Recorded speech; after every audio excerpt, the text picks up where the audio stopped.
প্রথমেই দেখে নেব আজকের সংবাদ শিরোনাম, জানাবো আজকের বাছাই করা গুরুত্বপূর্ণ তাজা খবর। শুরুতেই হেডলাইন্স। কেউ লড়বেন না, আদালতে তোলা হলেও নির্যাতিতার সহপাঠীর পাশে নেই কোনো আইনজীবী।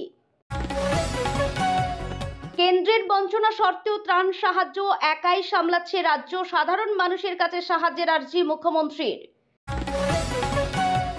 দুর্গাপুর গণধর্ষণ কাণ্ডে 180 ডিগ্রি মোড়, গ্রেপ্তার হয়েছে নির্যাতিতার বন্ধুও। 12 ঘন্টা ধরে যানজট, জল খাবার ছাড়া জ্যামে আটকে 500 পড়ুয়া। মেট্রো ব্লু লাইনে ফের বিভ্রাট, দমদম থেকে ময়দান পর্যন্ত মেট্রো চলাচল আপাতত বন্ধ। বিস্তারিত খবরে। কেউ লড়বেন না, আদালতে তোলা হলেও নির্যাতিতার সহপাঠীর পাশে নেই কোনো আইনজীবী।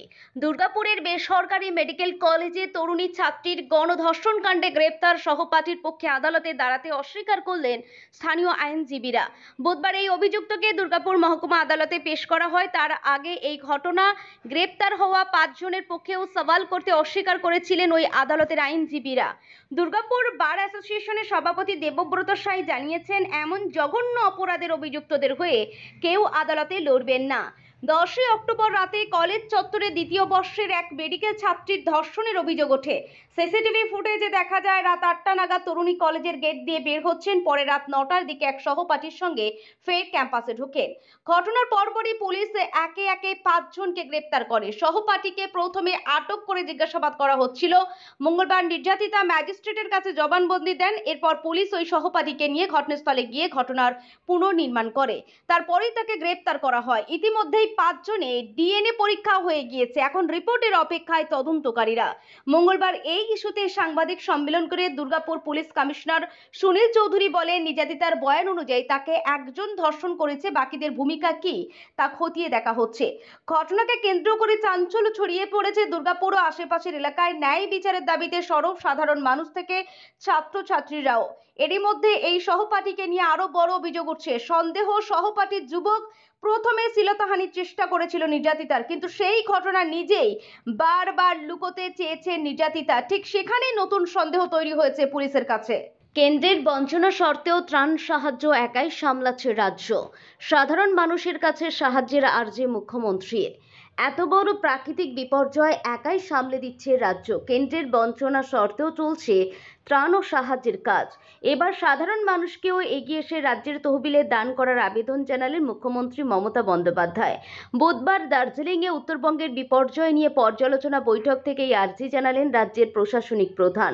তিনি জানান, কোনো নগদ অর্থ নয়, যারা আর্থিক সাহায্য করতে চান তারা সরাসরি অ্যাকাউন্টে টাকা পাঠান। রাজ্যের মন্ত্রী তথা মুখ্যমন্ত্রী সফর সঙ্গী অরূপ বিশ্বাসকে নিয়ে ওই ব্যাংক অ্যাকাউন্টের নম্বর বিস্তারিত জানান মুখ্যমন্ত্রী।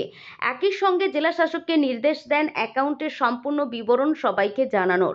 এ বিষয়ে ফের কেন্দ্রের বিরুদ্ধে তোপ দাগেন মমতা। তিনি স্পষ্ট জানান, রাজ্যের বকেয়া দেয় না কেন্দ্র। 100 দিনের কাজ থেকে শুরু করে আবাস, সড়ক, কোনো টাকা বাংলাতে দেয় না মোদী সরকার। তা সত্ত্বেও রাজ্য সরকার একাই সব সামাল দিচ্ছে। এই পরিস্থিতি সাধারণ মানুষকেও এগিয়ে আসার আহ্বান জানান রাজ্যের প্রশাসনিক প্রধান। দ্বিচারিতার অভিযোগ এনে মমতা বন্দ্যোপাধ্যায় বলেন, আমরা 1 পয়সা পাইনি, তা সত্ত্বেও আমাদের সরকার কিভাবে মানুষকে সাহায্য করেছে সেটা সবাই দেখতে পাচ্ছেন। সাধারণ মানুষের উদ্দেশ্যে মুখ্যমন্ত্রী আবেদন করেন, কেন্দ্র টাকা না দিলেও আমরা আমাদের কাজ করে যাচ্ছি। এক্ষেত্রে যদি কেউ সাহায্য করতে চান, সেই জন্য সরকারের তরফে ডিজাস্টার রিলিফ ফান্ড চালু করা হয়েছে। West Bengal state disaster management অথরিটির নামে এই ফান্ড চালু করা হয়েছে। চাইলে সরাসরি যে কেউ এই ফান্ডে সাহায্য করতে পারেন। দুর্গাপুর গণধর্ষণ কাণ্ডে 180 ডিগ্রি মোড়, গ্রেপ্তার হয়েছে নির্যাতিতার বন্ধুও। তার বিরুদ্ধে বেশ কিছু প্রমাণ সংগ্রহের পরই মঙ্গলবার নির্যাতিতার সহপাঠীকে গ্রেপ্তার করেছে পুলিশ। সূত্রের খবর, ম্যাজিস্ট্রেটের কাছে নির্যাতিতা অভিযোগ করেন, ঘটনার দিন রাতে ওয়াসিফ আলী নির্যাতিতার সহপাঠী ওই যুবকও তার উপর জোর করার চেষ্টা করেছিল। এই নিয়ে এই মামলায় গ্রেপ্তারির সংখ্যা বেড়ে দাঁড়িয়েছে 6। যদিও পুলিশের দাবি, দুর্গাপুরের ঘটনা গণধর্ষণ নয়, এটি ধর্ষণ একজনেরই কাজ। ওদিকে নির্যাতিতার বয়ানে উঠে এসেছে ভয়ঙ্কর তথ্য। নির্যাতিতা মেডিকেল পড়ুয়া দাবি করছেন যে তিনি যখন তার সহপাঠীর সঙ্গে রাতের খাবার আনার জন্য ক্যাম্পাসের বাইরে গিয়েছিলেন তখনই তাকে তুলে নিয়ে গিয়ে ধর্ষণ করে বর্বরের দল। তাকে জঙ্গলে তুলে নিয়ে গিয়ে ধর্ষণ করা হয়।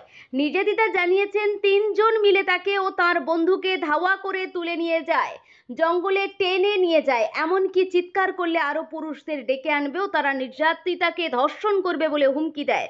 সূত্রের খবর, নির্যাতিতার কথায় আমি আর আমার বন্ধু লক্ষ্য করলাম যে ওরা গাড়ি ছেড়ে আমাদের দিকে আসছে। আমরা জঙ্গলের দিকে দৌড়াতে শুরু করলাম। তারপর ওই ৩ জন আমাদের পেছনে দৌড়াতে এসে আমাকে জোর করে ধরে জঙ্গলে টেনে নিয়ে গেল।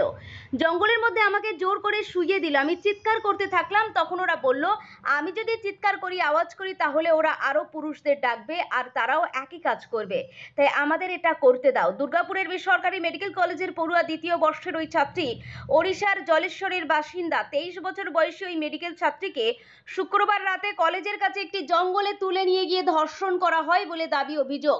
এই ঘটনায় এখনো পর্যন্ত ধৃতদের মধ্যে একজন কলেজের প্রাক্তন নিরাপত্তারক্ষী, অন্যজন একটি হাসপাতালে কর্মরত, একজন স্থানীয় নাগরিক সংস্থার সঙ্গে অস্থায়ী ভিত্তিতে নিযুক্ত, অন্যজন বেকার।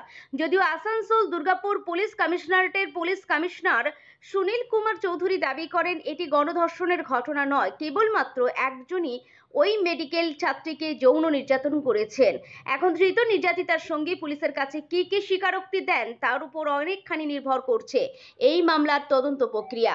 12 ঘন্টা ধরে যানজট, জল খাবার ছাড়া জ্যামে আটকে 500 পড়ুয়া। আহমেদাবাদ জাতীয় সড়কে প্রবল যানজট। 12 ঘন্টা ধরে আটকে 500 পড়ুয়া। মঙ্গলবার বিকাল 5:30 থেকে বুধবার ভোর পর্যন্ত চলে এই যানজট। মহারাষ্ট্রের পালঘর জেলার ফসাইয়ের কাছে অবস্থিত মুম্বাই আহমেদাবাদ জাতীয় সড়কের উপর এই জ্যাম সৃষ্টি হয়। বিভিন্ন স্কুলের বাস মিলিয়ে মোট 12 থেকে 15টি বাস আটকে পড়ে। জল খাবার ছাড়া আটকে থাকে প্রায় 500 পড়ুয়া। থানাতে ঘোরবদন, হাইওয়েতে বেশ কয়েক জায়গায় মেরামতের জন্য এই যানজটের সৃষ্টি হয় বলে জানিয়েছেন ভাষায়ের ডেপুটি কমিশনার। 12 ঘন্টা ধরে যানজট, জল খাবার ছাড়া জ্যামে আটকে 500 পড়ুয়া।